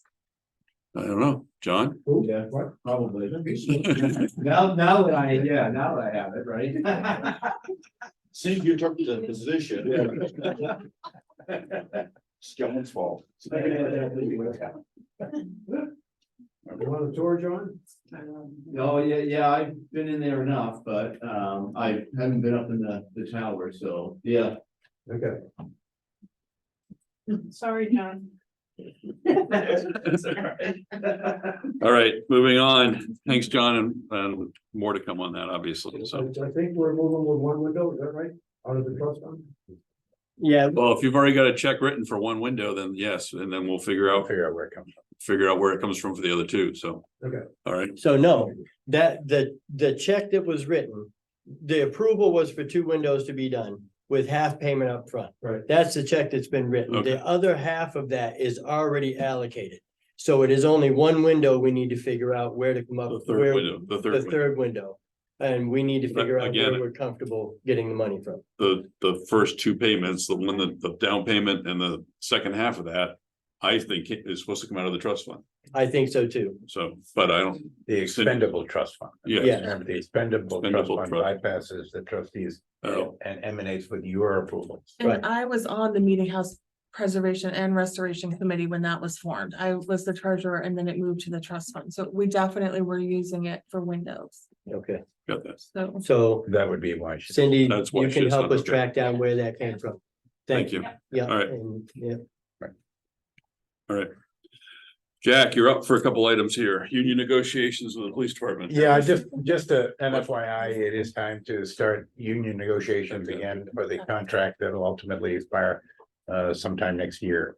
So that's just, we just got the letter opening those up according to statute, so we'll be having some meetings and see where it goes. I don't expect that they'll be particularly contentious or anything. It's a small union, for example. I've worked with them before, so hopefully, but we'll just try to resolve that and make sure that the budget committee understands what changes might have to be made For long-term. to Commitments. effectuate the agreement once it's approved. Yep. That's all. Okay. So that's just an FYI. I thought it would be useful to kind of update you all on the work that the highway department has done now that we're talking about roads and road quality and that sort of thing. So they've actually been pretty busy. They put down 16 tons of hot mix patch, 16 tons on Switch Road, 10.5 tons on Goose Pond, 4 tons on Grist Mill, 4 tons on Potato Road. So they put down about 34 tons of hot mix, which obviously just patches the roads, but they're trying to chase after a lot of the potholes that generate calls every week to the office. Potato was the fixing of the culverts that sank. Well, we've also ditched 5 roads. Yep. We've replaced 45 culverts. Some about 25 of which are in anticipation of ultimately paving Turnpike Road, the 2 miles on Turnpike Road that we've been waiting for. We flushed out 12 culverts. He was going to be grading for the next couple of weeks. Thank you. Yeah, I think, no, is it you or is it you? Me. Is it you? It's you, yeah. We rebuilt Abbott. You, Road. not you. yeah, You. you will be. We rebuilt Abbott Road and we rebuilt Gulf Road from the washout. So they've been very busy. They'll be painting the crosswalks, They've done several of them already downtown, so. right. So again, just a general update. They're doing the best they can. As you know, we've had a fairly long conversation these days about the quality of the gravel out of the pit. How easily it just washes up and winds up back in the culverts and we have to flush it out again. So we've been trying to stabilize some of the unpaved roads. With some, I'll say more appropriate gravel that we've had to buy because it's. The dirt we're getting out of our pit just it just fills up the culverts, so. But again, just a little update on kind of what. Any update on the temporary bridge for Grist Mill Hill Road? As near as I know, it's still a go. I think we're waiting for the bridge to become available because it's currently being rented by another town. Yep. I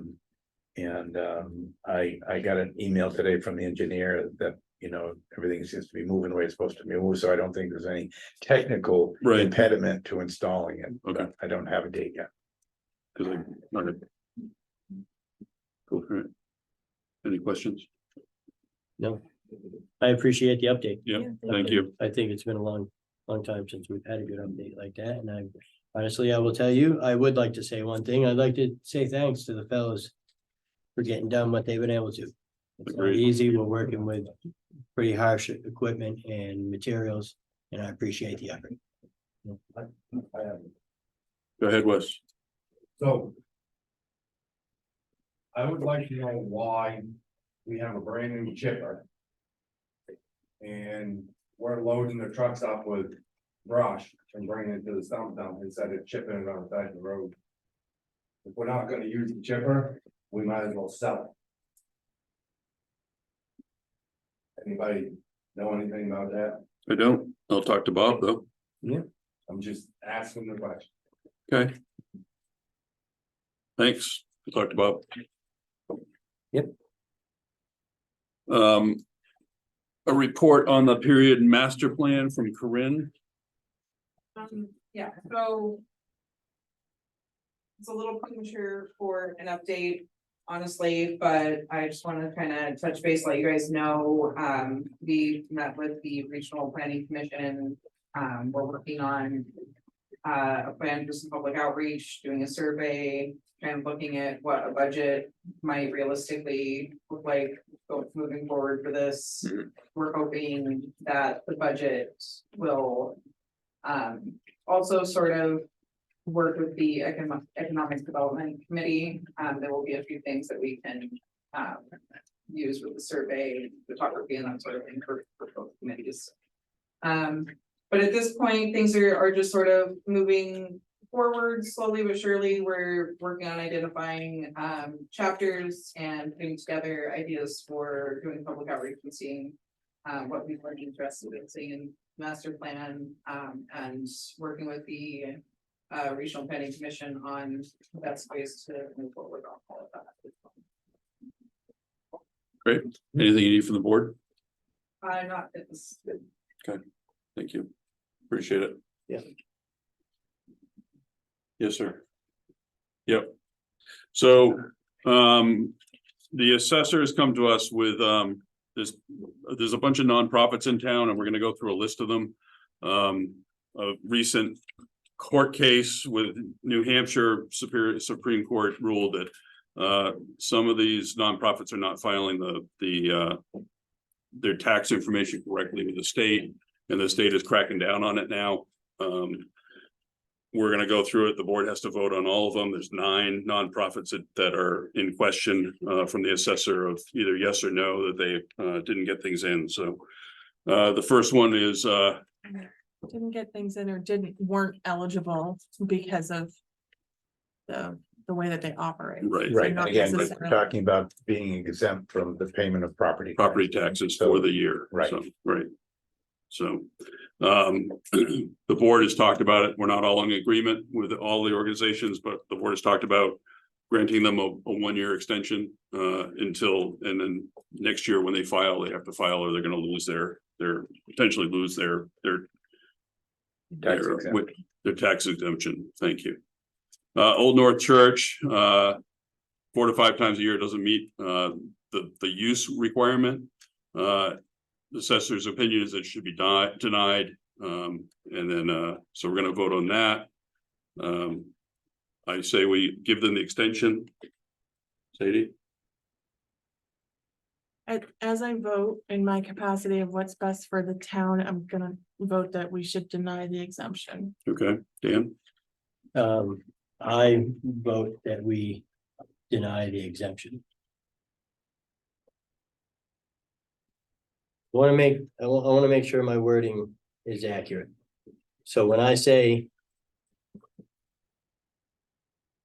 we deny the exemption, it means just that, right? Like, we are not granting them an exemption this year. Correct. They can apply again next year. Yeah. Or use it more to be eligible in this case. So, Okay, yes. all right. So that's gonna get denied. New Hope Church, AKA Faith Baptist Church on Canaan Street. Reason being is that there's an apartment for staff, which should be taxed. The suggestion is that 70% of the property is exempt and 30% is taxable. I agree with that, with the assessor on that 30% should be taxable. I agree as well. I agree. 3 agrees. Thank you. Mascoma Community Health Center, Healthcare. This organization has been making grant payments in lieu of taxes for several years now. This is not a hospital, but does charitable work and is obligated to perform a charitable work due to the payments received from the government via Medicaid and Medicare. He is recommending a grant. I also am recommending that grant. I agree. Yeah, granting the exemption. Granting. The exemption. Yeah. Dan? I do not agree. And the reason I don't agree is because the paperwork wasn't filed on time. That's my understanding is the paperwork that was required to be filed on time to be eligible for the exemption wasn't filed on a timely basis. I think there's probably misunderstanding there. There's been stuff with the IRS and and it's all resolved and it was filed. It's just 990 to about 990s.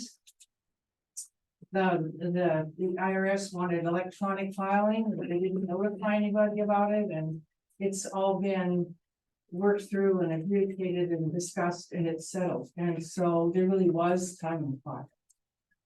I have a question. It doesn't say here that they didn't have timely filing. Is that what the overall, is that?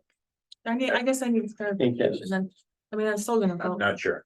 Okay. I'm not sure. Because some of them say they did not file on time, but the Mascoma Community Healthcare doesn't say that. It says this is who, I thought this was everyone that had filed. That is my understanding. So, Okay. so then what is the Well, basis? So it is everyone that has asked for it, be it late or typically on a list Okay, to get it. So they'd be looking for a renewal, even if they haven't applied, or they applied late. That's my understanding, but So that was my understanding. It was based off either not applying or applying late. So that's why I suggested that was my thought. and the other ones specifically say if they applied late. They didn't respond, Ashley said they did file on time. but Ashley's, okay. So if that's the case, then I would agree that they should get their exemption. okay. We're gonna get through this, Wes, before we answer questions, okay? All right. New England Forestry Society, on Potato Road. This property doesn't meet the criteria to be property tax exempt because it's a vacant land. The applicable assessment is prescribed under RSA 79-A. Recommendation is to deny the request. I agree. I agree because it doesn't meet. 3 agree to deny.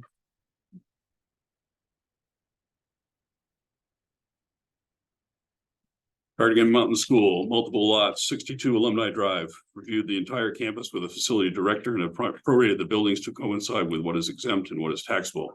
The vacant land is not exempt and will be taxed accordingly. I'm recommending grant the prorated exemptions. I agree. I agree. 3 agrees. West Canaan 4-H sponsoring group, the property did not timely file any of the paperwork required to be exempt for 2023. They did not respond to our request for documents and or inspections. Excuse me. For all these reasons, the property doesn't qualify for property tax exemption under the RSA 72-23. Even if they had provided all the requested information timely, it's doubtful they would met the test to be property tax exempt because this is a member-based organization and is not open to the general public. Additionally, they're not in good standing with the New Hampshire Secretary of State's office as they expired in 2010 and have not been reinstated based on the information available online at the Secretary of State's office. I abstain for conflict of interest. I'm a member of the club. My kids are members. I would vote that we do not grant the exemption.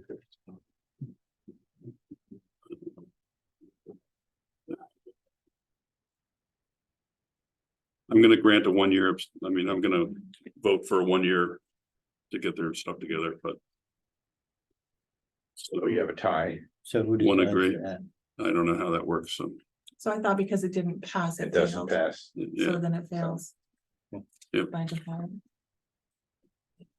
St. Mary's Catholic Church, this is continuing to be a house of worship, recommending status quo.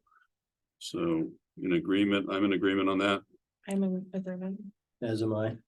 Three. West Canaan Methodist Church, this organization did not respond to the municipality's written request for documentation and inspection. Therefore, pursuant to 72-23, they shall be denied exempt status for 2023. They may reapply it in 2024. I have a question. Yep. Like, is this part of the Methodist church here? And is it all, I mean, did they file one form thinking it covered both properties? I don't know that. But it's Ashley's, Oh, and then maybe she can answer. Because it is. Ashley, can you have us? 172 US. Hi. Sorry, this is Ashley. I do not believe that is the case. They both have separate mailing addresses for tax bills, so. And they have regular services through the summer. Do they? I think so, Yeah. yeah. I've seen it. But they didn't file their paperwork. Correct. So I deny the exemption. Based on the fact they didn't file the paperwork timely. I mean, I would like to say that I don't want to deny it, but I think I have to be consistent, and if I'm voting on what's best for the town, that's only what's fair, and that's what I'm supposed to do, so. I'm gonna agree with Dan. I am as well.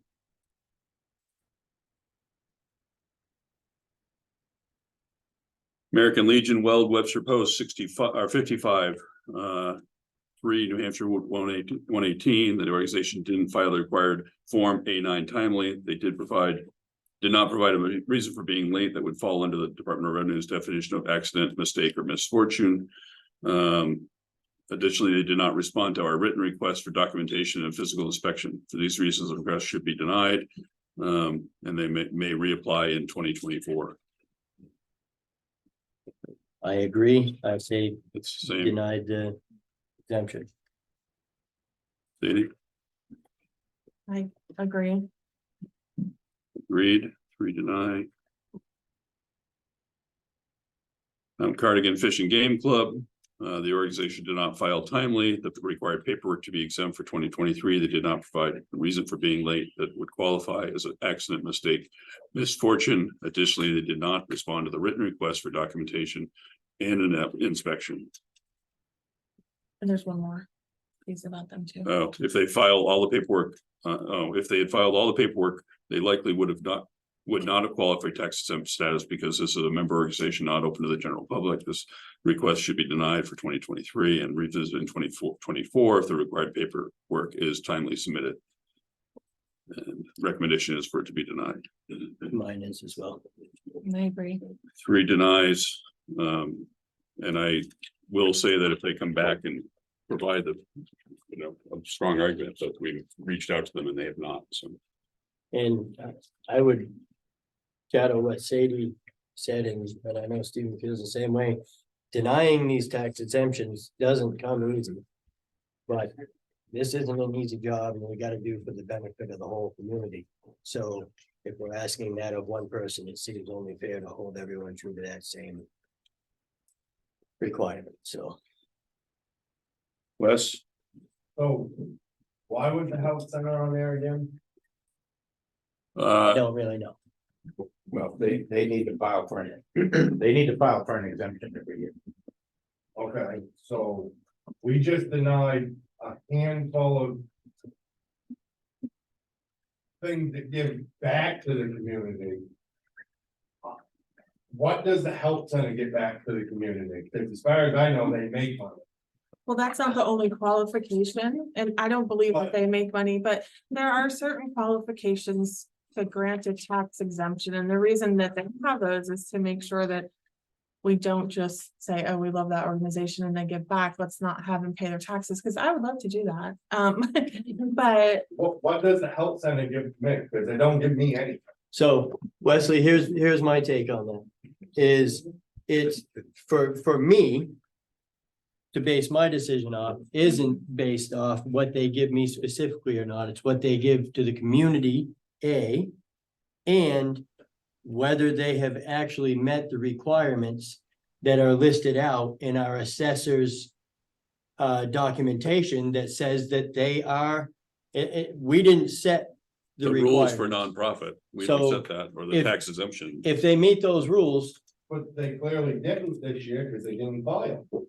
No, they did file. They did. Ashley, our assessing clerk What were clarified they that. on the list for?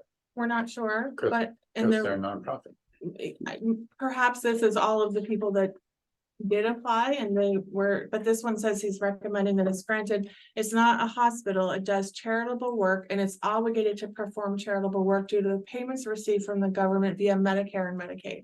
So that is what qualifies it. And just to be clear, what they give you is they do make a payment to the town in lieu of taxes. What the exemption gives them is an opportunity if for financial circumstances, they're not able to. But they've apparently been able to give the town money, even though they don't have to. So that's one of the things they give you. They actually give you money And they provide their healthcare services. in lieu of tax. We're on the board so that we provide service to anyone regardless of ability to pay. Yeah. So if you came and you needed care. you get. you You would get get care. service. And there are literally hundreds of patients that have been seen at the community health center who could not afford to pay Right. every year. So there are Wesley, people who cannot afford to, for healthcare, who get healthcare, that keep them out of emergency rooms, who keep insurance rates lower. I'm gonna be this person again. Are those people just from Canaan? No, So again, we're trying to save money. Why are we worried about everybody else other than our own town? That's what I don't the understand. majority of the people. I'm sorry, Wesley, this is one of those situations where they did file their paperwork, it was recommended that they get it, and they contribute a lot to our community. And the other people who live outside of Canaan still deserve to not die. Well, and I will also add, in addition, there are a lot of people who come from outside Canaan who can afford to pay. And we're helping, helping provide that facility, which is attracting people to the town of Canaan and has an economic value to the town as well. So it's, But if we're not taking tax money, where's the economic value? They pay the town.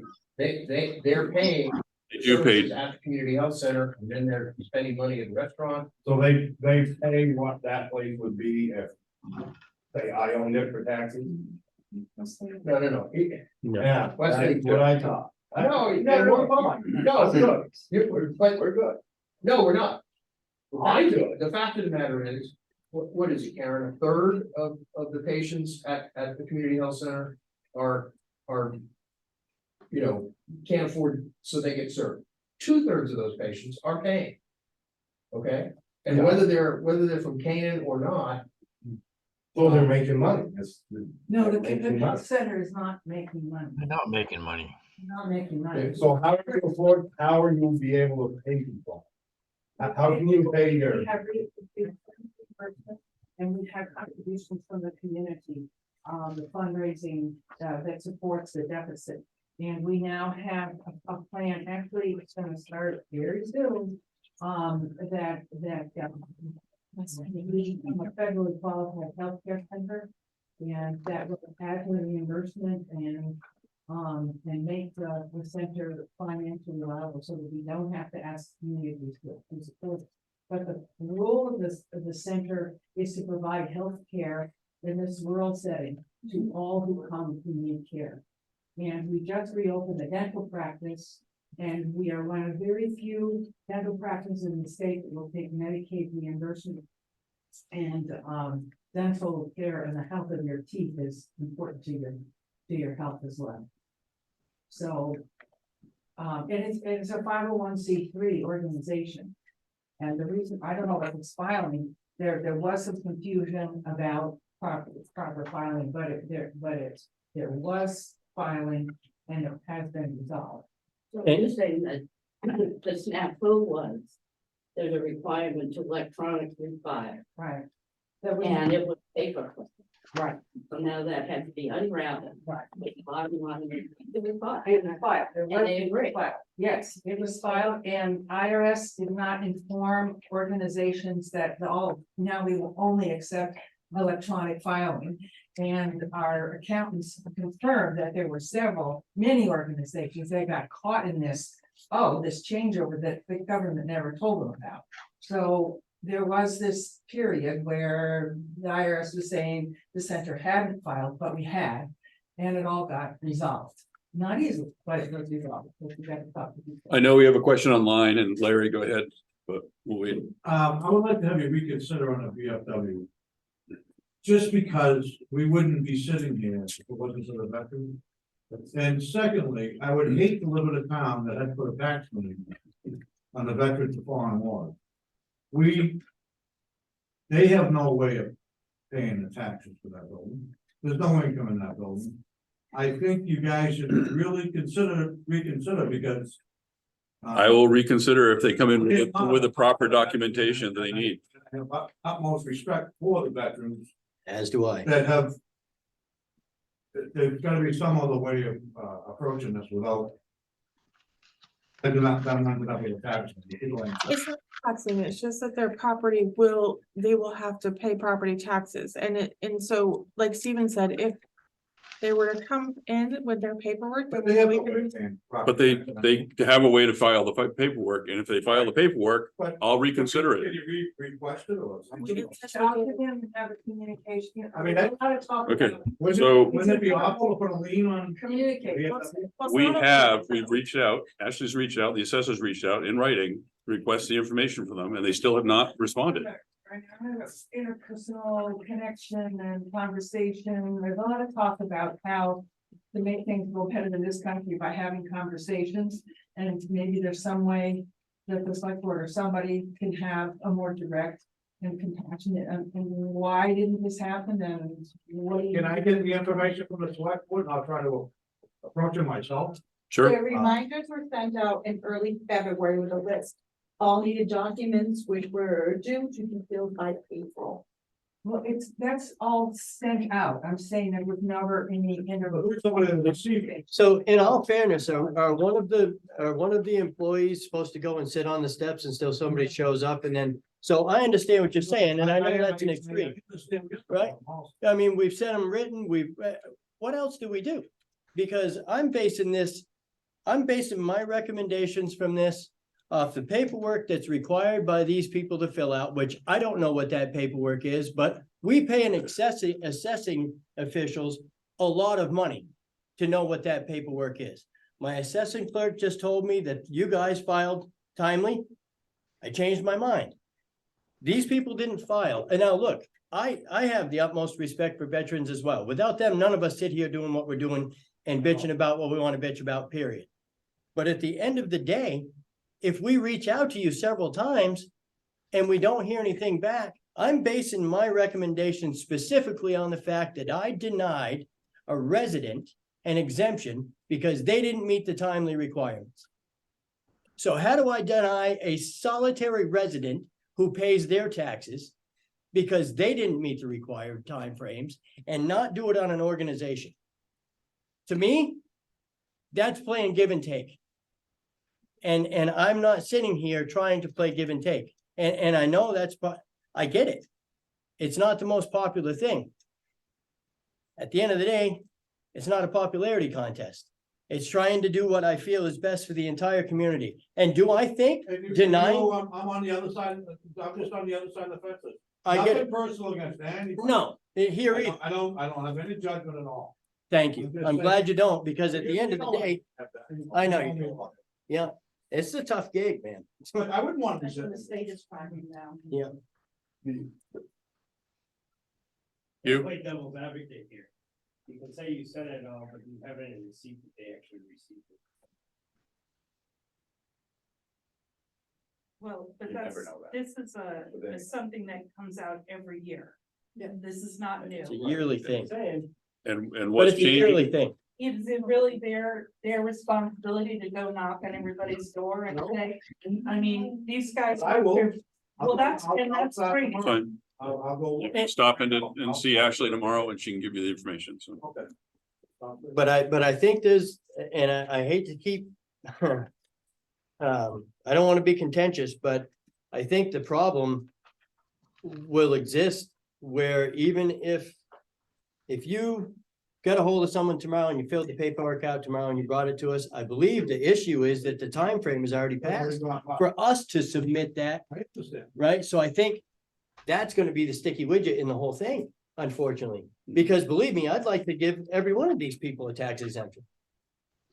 But at the end of the day, The state's cracking down and, you know. so I'm with you.